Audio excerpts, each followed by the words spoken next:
शुकाचार्य जी ने मनु महाराज की तीसरी कन्या के वंश का भी वर्णन सुनाया।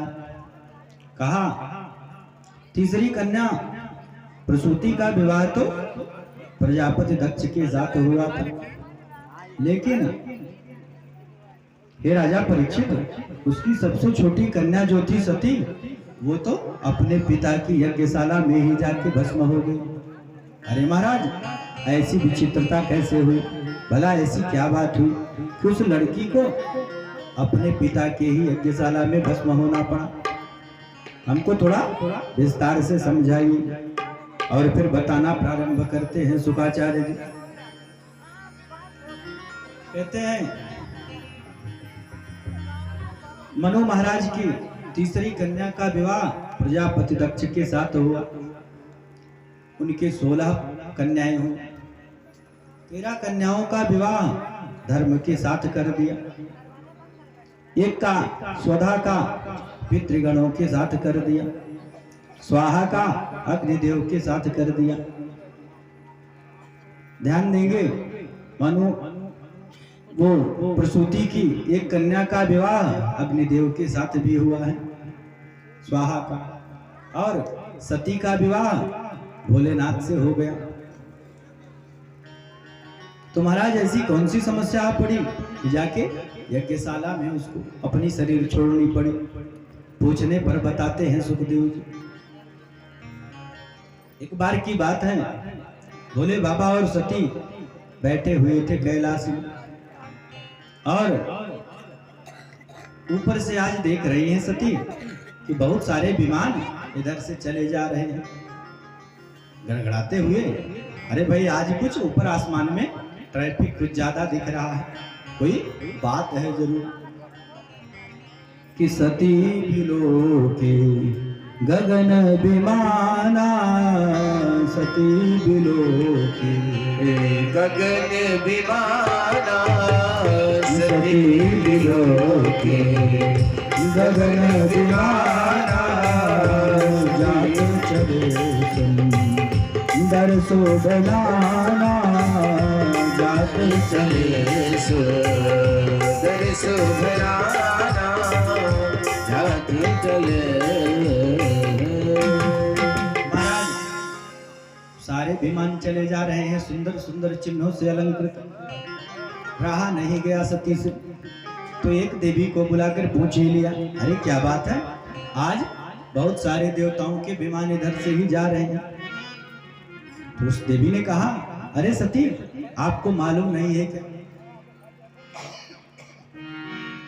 आपके पिताजी के ही यहाँ तो बहुत बड़ा यज्ञ हो रहा है।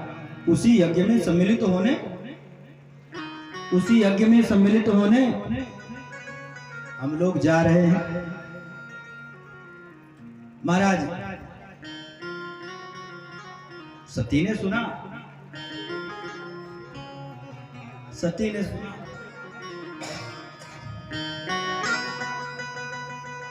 तो विचार किया, हमको तो पता ही नहीं चला।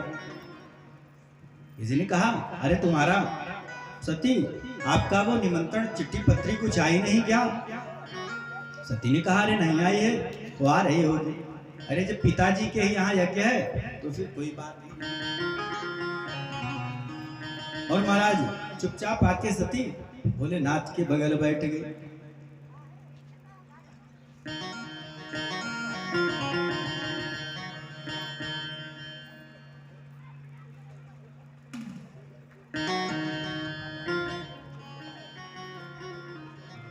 महाराज भोलेनाथ से आज कह रही है,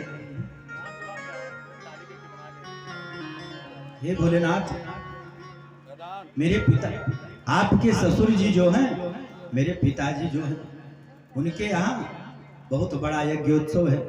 आइए हम लोग वहाँ यज्ञोत्सव में सम्मिलित होते हैं, देखने चलते हैं।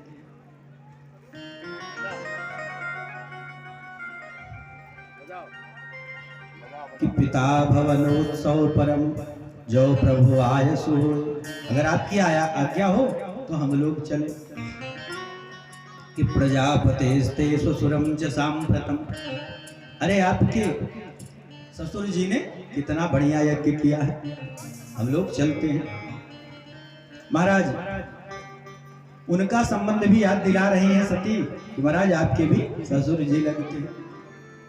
भोलेनाथ ने कहा, अरे सती ये बताओ कोई चिट्ठी पत्री कार्ड न्योता कुछ आया है? सती ने कहा, अरे प्रभु आया नहीं है तो आ रहा होगा, रास्ते में होगा कहीं। अरे जो अपने सबसे खास होते हैं ना निमंत्रण में, वही तो सबसे पीछे रह जाते हैं, उन्हीं का कार्ड सबसे पहले छूटता है जो सबसे खास होते हैं। नहीं नहीं, भोलेनाथ ने कहा, सती वो तो ठीक है लेकिन बिना निमंत्रण के चलना ठीक नहीं है। सती ने कहा, ये स्वामी ये बताइए, अरे अपने मित्र के घर, अपने गुरु के घर और अपने पिता के घर कहीं निमंत्रण से जाया जाता है? वहां किसी निमंत्रण की आवश्यकता नहीं होती, वहां तो चाहे जब जा सकते हैं। भोलेनाथ ने कहा, बात तो ठीक कह रही हो सती, लेकिन आजकल मेरा तुम्हारे पिताजी से कुछ मनमुटाव चल रहा है, इसलिए मैं सोच रहा हूं कि बिना निमंत्रण के जाना ठीक नहीं है। मनमुटाव? भोलेनाथ ये क्या बात है, थोड़ा हमको समझाइए। तो भोले बाबा ने बताना प्रारंभ किया कि जब दक्ष को प्रजापति बनाया गया तो महाराज उसके यहाँ एक बड़ी दिव्य सभा बुलाई गई। सारे बड़े बड़े देवता ऋषि मुनि सब आए।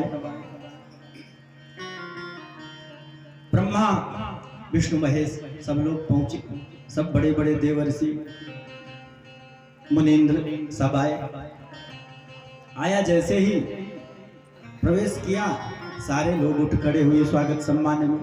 केवल 3 लोग नहीं उठे, एक ब्रह्मा जी, एक विष्णु जी, एक शंकर जी। अब कहते हैं जिस व्यक्ति का जैसे स्वभाव होता है, मक्खी हमेशा घाव पर ही तो बैठती है। अब उसने जितने लोग खड़े हैं उनको तो नहीं देखा, जितने लोग बैठे थे उनकी तरफ ध्यान लगाया। बैठ तो गया मन मसोस के, लेकिन विचार कर रहा है, अरे भाई ब्रह्मा जी तो मेरे पिताजी ही हैं, वो तो उनको तो बैठे ही रहना चाहिए। विष्णु जी सारे जगत के पालनहार हैं, आदि देव सबसे हैं, उनको भी उनका भी बैठना उचित ही है। लेकिन ये शंकर जो है ये तो मेरा दामाद है, मेरे पुत्र के जैसा है, इसको तो उठ के सम्मान करना चाहिए था। महाराज मन में खिन्नता हुई, बात हुई, बैठा, और इससे पहले कि उस सभा की कोई कार्यवाही आरंभ हो फिर उठ के खड़ा हो गया। महाराज कहते हैं वो सभा का जो अध्यक्ष होता है, अध्यक्षी भाषण सबसे अंत में होता है, लेकिन आज अध्यक्ष जी सबसे पहले ही खड़े हो गए।